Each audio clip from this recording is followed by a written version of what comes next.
Hey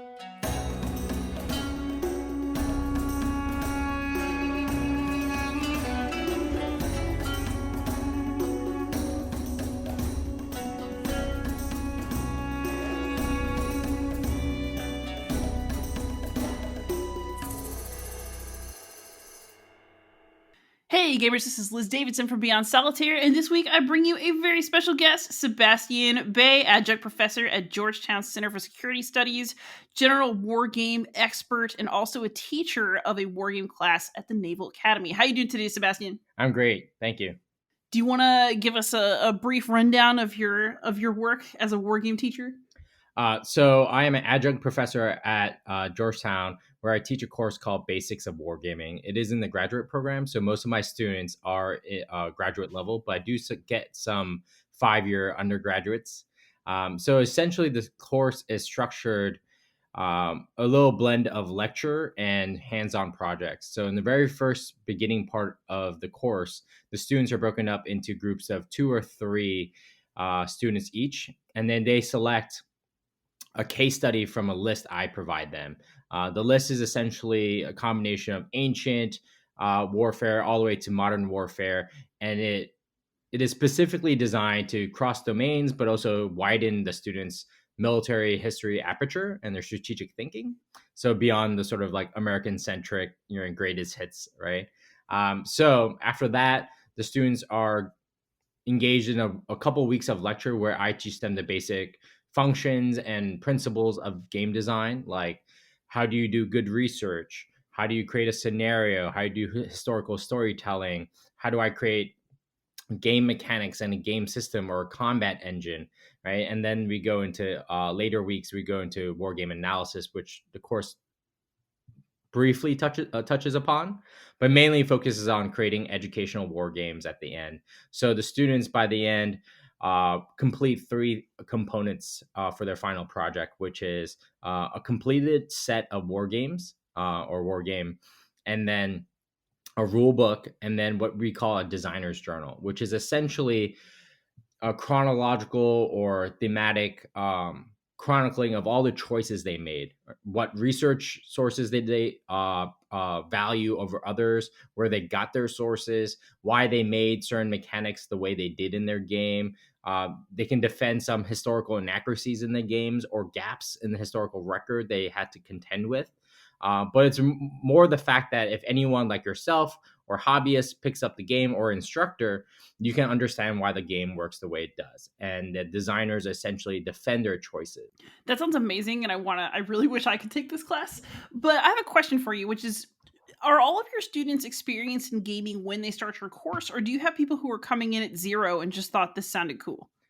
So actually, the majority of my students start with 0. And I mean 0 as in not just like 0 in the sense of they don't understand what professional wargaming is about, as in like they're not even hobby gamers. So it can be pretty. That's why the course is named Basics of Wargaming.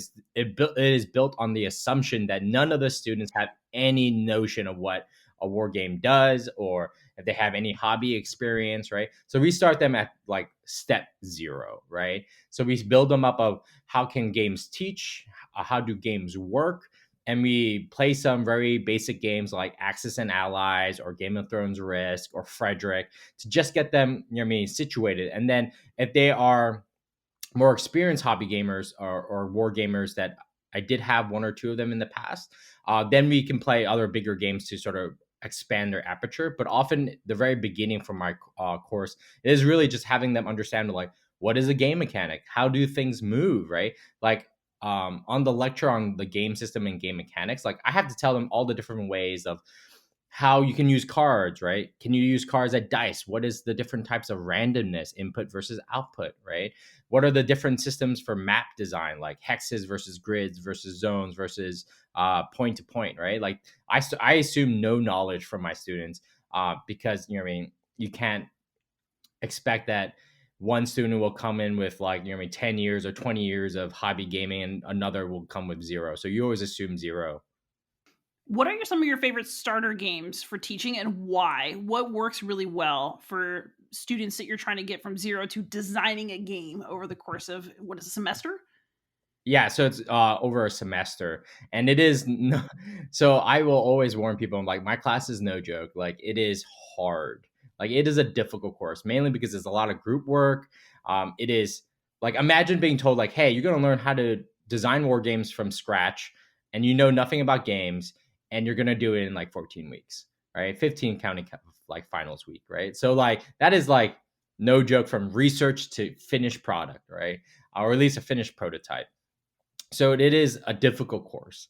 Um, as for I mean, the types of games I like to use, I actually mentioned a couple of the three that I choose to play with my students for the first time, and it depends on the temperature of the room and the skill level of my students, and sometimes interest of their games. So, like, I will try to cater games that will be helpful to their own case studies, right? So, if like, for example, my first cohort, a lot of them chose ancient warfare, right? So I chose Yeah. games that are more relevant to their case studies, right? So like we played Command and Colors, right, and that was really useful to allow them, right? Um, and I mean, if they tend to go in towards the more modern or post World War II, we'll play something like Axis and Allies, right, or a simpler version of it, of those types of games.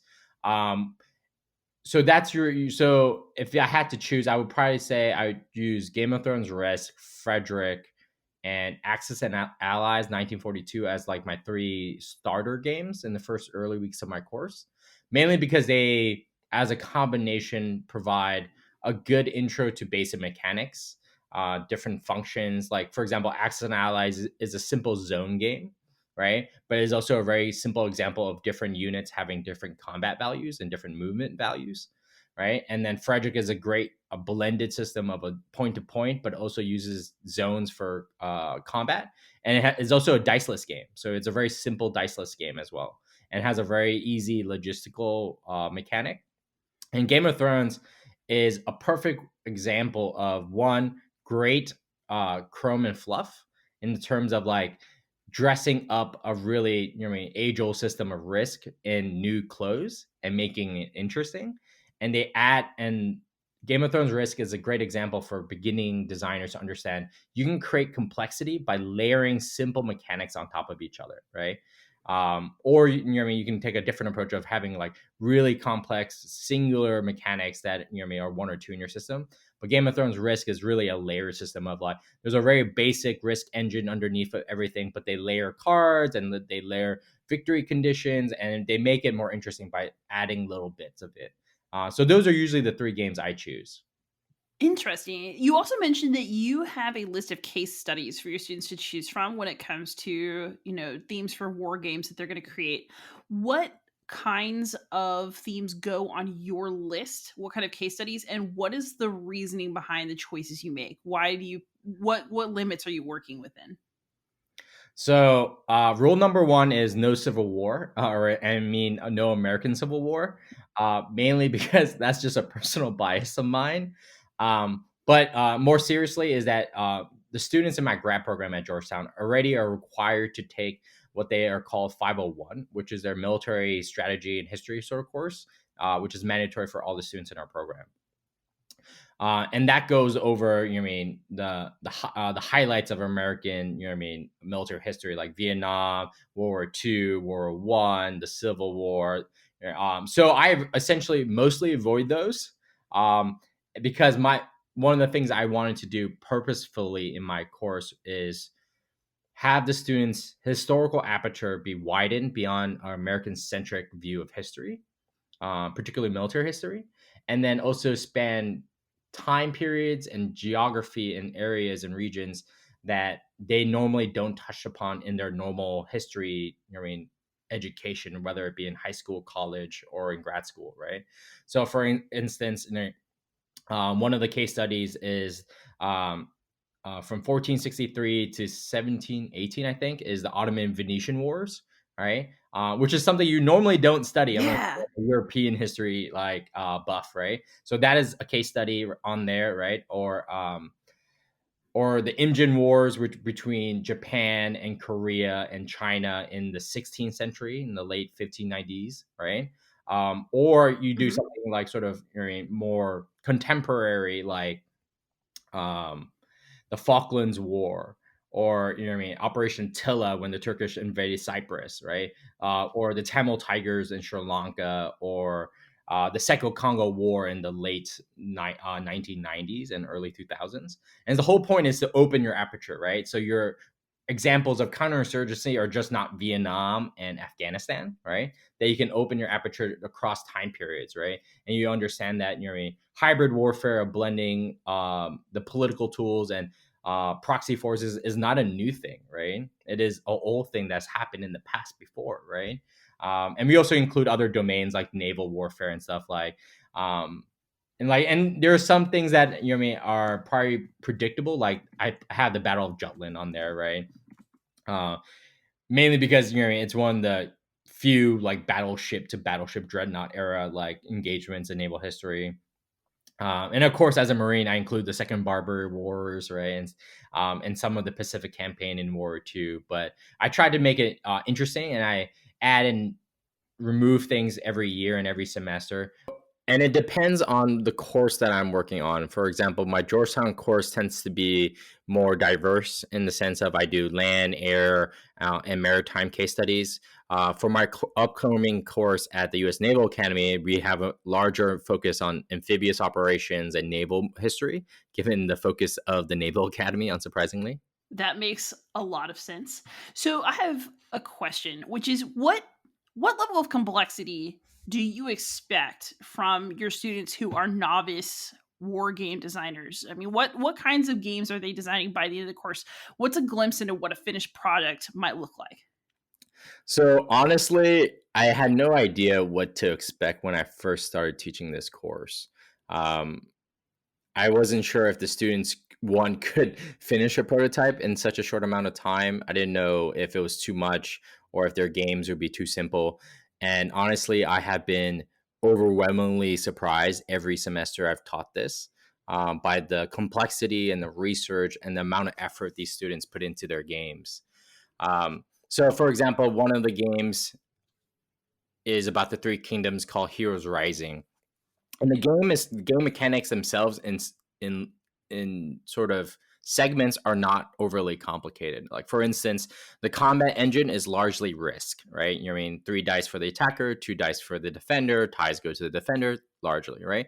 But they add and but they interestingly mash these different things. Like for instance, they had a really interesting peasant rebellion aspect, right, that added a certain dimension to their game that was really great. They use a point to point system, but they, like Frederick, right, the game they played, but they added a spin to it where they colored the nodes different colors. So they represented mountains, plains, and forests, and they have, unlike Risk, right, where all your units are generic, they had different units. They have archers, they had cavalry, and they had infantry. So each of those guys got different bonuses to their combat engine depending on what node you were fighting in, right?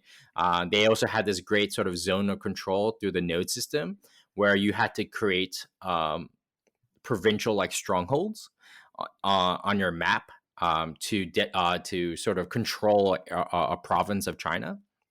So you see, like the mechanics themselves separately are not particularly like innovative or like groundbreaking, but they combine them in such an interesting way to meet the design's needs of their game.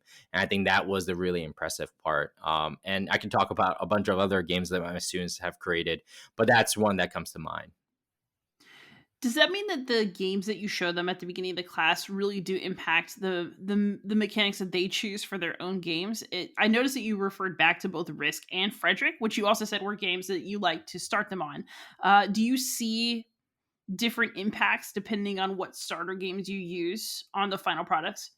So actually, that's something I learned after the first time I taught this course, right? After Because at the time, you know, what I mean, the Georgetown University Wargaming Society Goose wasn't around yet. It was established in the spring after my first fall semester. Um, and one thing I realized when I was grading the final games of that first cohort was, oh my god, their games are too much like my taste. It was like really flattering because they took a lot of my own style into their style, right? But then I was also equally horrified as an educator because I'm like, oh god, what if I just make a pipeline of just mini me's, right? And I didn't want that. So for the following semester, this semester, I made specific changes to avoid that. So there is sort of unavoidable that they whatever game we do play will affect them, and I still try to cater those intro games to fit the model or game design they may have to sort of overcome in their own game designs and their case studies. But I also, for instance, this time they have these two oral presentations where they do these sort of design briefs of like, this is where our game is, and this is sort of the mechanics we're doing, and these are some of the rules. I make sure, especially in the virtual environment, to bring in other designers. So like this year we had Volko Verhinke, and we had Michael Dunn from Command and General Staff College out of Army University come and serve as sort of guests, like, you know what I mean, reviewers. So they are able to offer like different perspectives of like, what about this, or have you thought about using cards this way? So they got different perspectives of a designer beyond just my own, right? So that was one change. Another change was that because Goose has grown its gaming collection beyond the collection of my own personal collection, I am able to give out games that even I haven't played, right? So we get lots of donations, and that's, you know what I mean, reflective of the generosity of the gaming community and a lot of publishers who support us. And I'm able to give them games of like, hey, I've never played this game, but this sort of aligns with your case study. What about your group? Like, opens it up and, you know, sees if there's anything. So that's one way those are two principal ways that I've been able to avoid that first, you know what I mean, cloning process in my first cohort. But it's definitely been a learning experience as I go. So you teach at Georgetown and also at the Naval Academy. Are there any differences in tone or goal or aim of those courses, or are they relatively similar? So there are some obvious differences, but before I start that, I will caveat that I haven't started teaching at the Naval Academy yet. My first class starts in January, which I'm very excited about. But we have done, and I mean we as in Dr. Marcus Jones and Dr. Claude Berube out of the U.S. Naval Academy. They are my cohorts, and my colleagues and my co-conspirators in the U.S. Naval History Wargaming lab that we've constructed, and where my course is sort of seated under at the academy.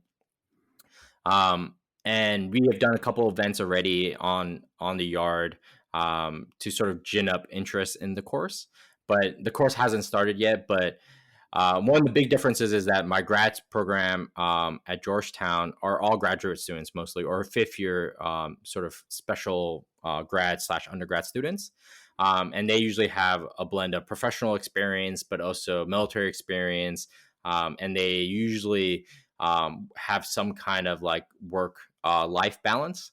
Meanwhile, my midshipmen are all, mostly at least, young, you know what I mean, undergrad students, and their life experience are a little more limited. And also this, because of the naval focus of the academy, unsurprisingly, they're all naval officers, right, or soon to be. Our case studies are different, right? So there is a more emphasis on naval warfare and naval history, and that's, you know, good for them, and it's very exciting because, you know, I'll get more naval games out of these guys. But it's also very interesting because they're also now, unlike my grad students who come from all different backgrounds, whether they be analysts, researchers, or military officers, all of my midshipmen will become naval officers, whether in the Marine Corps or in the Navy, and they will bring this game out into the fleet, which is a really exciting portion of their of this sort of course. But also, more importantly, is that we have tailored the course also more specifically to hit on themes that are more relevant to their naval thinking as officers, right? Like, how do you think about long range precision fires, or the role of aviation, right? Looking backwards, right, at different examples of technology, right? Like, for example, if one of the case studies that is on the list for the U.S. Naval Academy is the Russia-Japanese War, right? Because there's a very interesting dimension of logistics and alliances and technology about the dreadnought era. And also perceptions of a European power fighting an Asian power for the first time, right? So there's lots of interesting things we explore at different ways at both at Georgetown and at the Naval Academy. I want to take that class too. I'm not going to lie. So, a question. I think that a lot of people who want to study a historical topic in depth always wonder why war games are helpful. And I especially have that question myself about, teaching a security studies program. We have so many modern, very scary problems that those students are probably learning to confront. But then you also have the option to do something like Byzantine warfare as a case study. What do you think your class offers that makes it worth it, regardless of case study? So the first thing is whether you believe conflict and strategy have timeless principles, right?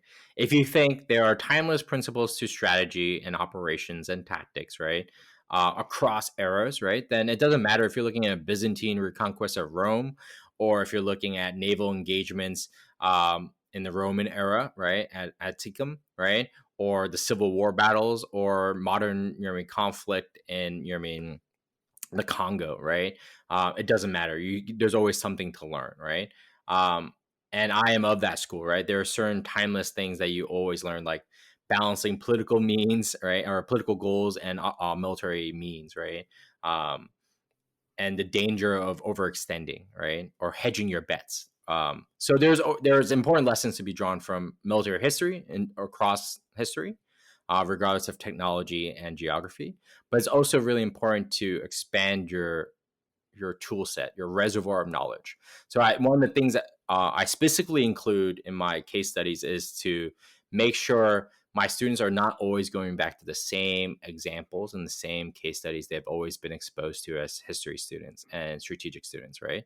Um, and to answer your question of what benefit does wargaming have to just the study of strategy and history, is one, if you're the designer, you get to know your topic intimately well, right? Like you get to know the characters, the plot, the dynamics, the controversies, right? The gaps in your history, right? And that in itself is a great tool for you as a researcher, as a scholar, or just as an amateur historian, right? Another great part about having games that look at history and look at strategy is that they're immersive and they internalize the things you know in your brain into your bones, as I tell my students, right? So, like for instance, you may know, like, oh, like alliances are important, and I shouldn't overextend myself, or you know what I mean, the importance of logistics, right? And they may all know all this, but let's say when my students and I play Axis and Allies, right? Like it is often this sort of like light bulb moment for them. Like they all have learned and read about the Second World War ad nauseum, right? They know about the Battle of Atlantic, they know about Operation Torch, they know about Plan Orange, right? The naval campaign against the Japanese, right? But you'll be shocked, right, of how poorly they actually like do those strategies, right, in a simple game like Axis and Allies, right? Like for instance, this semester one of my students like was like trying to do Operation Torch, right, but then he like forgot that, you know what I mean, aircraft out of Europe can reach you when you're trying to unload, right, into Africa. So like he like sent like two destroyers and like a crap ton of transports that he spent, a long time building, and I just sunk them, right? Like, and I was like, hey, aviation matters. And he's like, I totally forgot about your planes. I'm like, yeah, so did the British early on in the war. And you've learned that today, right? So like stuff like that. So there's a difference between like remembering history, being able to recall history, and really knowing it, right? And the next time we played, my students were like, oh, we're not falling for that again, right? They understand it. They remember it in their bones, as I say. That makes a lot of sense. So, as an educator, how do you grade work for this course? It seems to me like with group work, with novice game design, a lot could go wrong along this path. So, how do you assess the work that students do? So it's broken up into pieces, the assessment framework. So all my students and the student groups go through the same assignments, in the sense that in the very beginning they have to do a very simple what we call a study plan, and it's really just like a 1 or 2 page outline, and it's just doing like week 2 where it's just a forcing function. or week 3, where the students have to sit down with their groups and be like, okay, I am gone this week, or this is when I'm planning to travel for work, and this is when these assignments are due. And they're just supposed to coordinate and be like, we're going to get all of our research done by the end of October, by Halloween. We're going to do these things, and we're going to play test these dates, right? So it's just for them to start scheduling, right? So they're not doing it on the fly. And that's a simple, like, 5 points of their final grade. And then the next assignment is their scenario memo, which is probably the easiest thing they know how to do, because it's very similar to what they normally do, which is writing a book report sort of thing, right? They do a historical lit review of the sources, and they tell me about their conflict from beginning to end. And at the very end, they sort of scope what part of that conflict they're going to talk about, whether at the strategic level, the tactical level, specific years. Like, for example, if you're going to do the Second World War, are you going to do the Pacific? Are you going to do the whole war? Are you going to do the conflict in the Mediterranean? Are you going to do the Soviet offensive? Like, what part of it? And that's where they scope their game. And the next 2 are their design presentations, and those are really graded on how far developed your game is. Is it consistent? Is it well researched, right? Are you doing what you're saying, right? Are you incorporating elements of our class in terms of game design, right? And their final games, which is the largest chunk of their grade, is really about how well does your game teach what it was intended to teach, and how well does it do it, right? So a part of that grading is it well researched? Like, is it grounded in history, grounded in scholarship, right? Grounded in what a good game should be about as a teaching tool, right? And the second part is like, do you teach what you're intended to do, right? Like, if you're teaching me about, the difficulty of modern day submarine warfare, right? Then your game better show me the dynamics that a true submarine warfare officer on a ship somewhere in the ocean will face, right? The difficulty of finding submarines, right? The difficulty of targeting submarines with even advanced weapons, right? What are the methods in which I can hunt you as a submarine, or vice versa, right? So are you modeling your conflict correctly, right? Or consistently? And the second part is, how well does your design carry that all the way through, right? Are there holes? Are there gaps? Are there inconsistencies, right? Or are there things that I look at your game and just don't believe that you did the research on, right? Or it just creates an aberration in the game that diminishes the educational value, right? So that's usually the framework of how the final grades are assigned.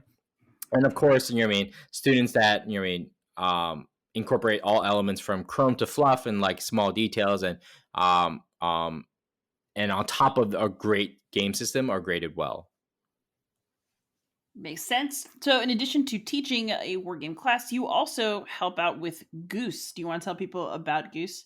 So the Georgetown University Wargaming Society, affably known as Goose, is sort of like an extension of my course at Georgetown.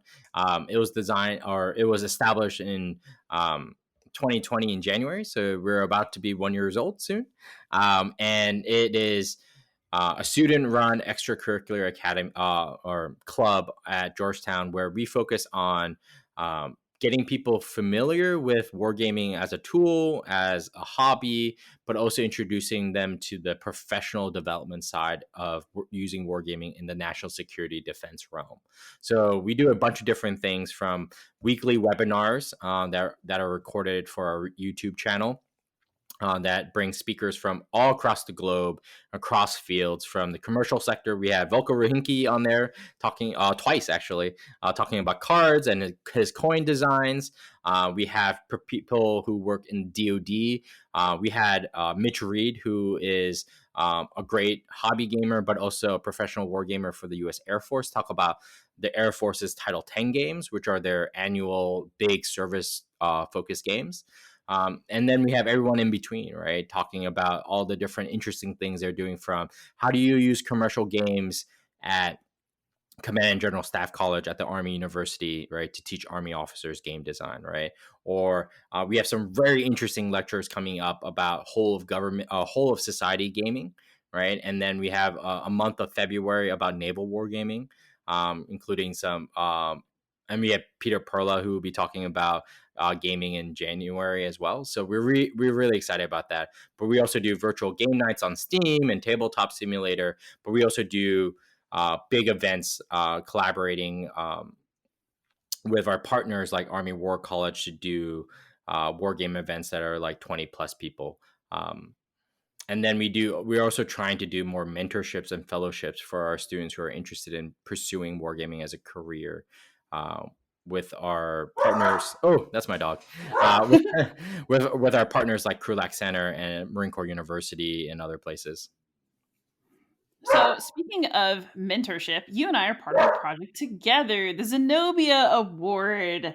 Do you want to cover that real quick? Yeah, absolutely. So the Xenobia Award is the brainchild of Harry Buchanan and Volko Rohinky, and they want to increase the diversity of the war of designers, right, in historical games. And the Zenobia Award is really just aimed at providing mentorship and a path forward for underrepresented groups in our field, which I think is amazingly brave and amazingly awesome thing for both those guys to do it. And we are, both of us, very excited and eager and blessed to be part of that process. So, in your experience as somebody who takes people from zero to wargame, I feel like you're the right person to ask. Is it possible for anyone out there to design a war game or a historical game if they have the passion for it? Absolutely, 100%. If you're just asking, like, can I make a great game, right? Then absolutely, anyone can do it. It doesn't require a certain like musical talent or anything. It just requires hard work, a lot of dedication, and a willingness to fail often, and take criticism and feedback well. I think those are really all you really need, and time. In terms of if can anyone become a professional wargamer? I would say largely yes as well. But there are some more skills that are required in terms of analytical skills that are required to do research and professional wargaming. But if you're just like, hey, can I make a great game about pick a subject, right? Then yeah, absolutely. So, in other words, those of you out there who are thinking about applying for the Zenobia Award, you should. And as a mentor, Sebastian, what do you think is the most important for supporting new designers and helping them get their project to be a functional living thing? So as a mentor to many students, one of the things I've learned as a mentor is be understanding and communicative with your mentee. Not all mentees will be the same. Their personalities will different. Their goals will different. Their styles will different. So your job as the mentor is to understand what your mentee needs and where they want to go, and your job is to help them get there. So in that regard, you have to, as a mentor, be on the receiving end in the beginning of trying to understand what your mentee needs from you, whether that be game design or helping them connect with other resources or people or learn a skill. And then your job is to help them guide or help them along their way as they run into problems, which they will undoubtedly do so. In a more broad sense, beyond just the Zenobia Award, is one of the things I make sure, or at least try to do as much as possible, is with young, bright designers in my course or those that I encounter through Goose or other places, is to help them publish. Like, one of the great things in my own career beyond just wargaming, but as a scholar and as a researcher and as an analyst, is to publish and write. So one of the things I always encourage them to do is to publish and write. So like in my course, like if you miss a class, right, then you have to write a gamer review and get it published somewhere, right? And I encourage them to write up articles on their games and get them published on blogs, get them published on national security and defense publications. The whole point is for them to take this game out forward beyond the class. And even if you're not a full-time wargamer, you can add value if you learn how to write and publish and be mentored and gain sort of, visibility as a young scholar in our field. You do a lot of work, but your teaching job is not your day job. What are you allowed to tell us about your day job? So as my day job is, I work for a think tank, and I do a lot of defense work, and most of that involves wargaming. I'm so jealous, so deeply jealous. And just to round that out, what are you playing for fun right now, if anything? So right now, the recent obsession is Here to Slay, mainly because it's really easy, and I am in love with like the chrome and fluff of that game. If you've never played it, it's a really easy game. It's card driven, but one of the great things about the cards is that they're really funny. Like Tipsy Tootie is a card, which is like this like bard card, like in the very fantasy archetypes of a bard, and he's just like dragging a big beer mug, and he's like I think a squirrel or something, or a rabbit. Um, but stuff like that is really interesting. I think, and I use those cards as an example of like humor and good card design, for my students to just switch it up from just all war games all the time. But there are other games that I've been playing that I'm finally rekindling my so in the video realm, learning Armor Brigade again by Matrix Games. Trying to stay edgy with the technology. But also, there are a couple other games that I've gotten in the mail recently that have not had the time yet, which will probably have to wait until after I grade my finals for my students. But Gallipoli by Joe Schmidt, that just arrived in the mail, that I'm uber excited to play. I played a lot of Shores of Tripoli recently, by Kevin Bertram at First Circle Games. And there's a couple other games that I'm really excited to play, but haven't even unwrapped them yet. I know that feeling all too well. Do you also design games? I know that you keep game design ideas, but are any coming to fruition at this time?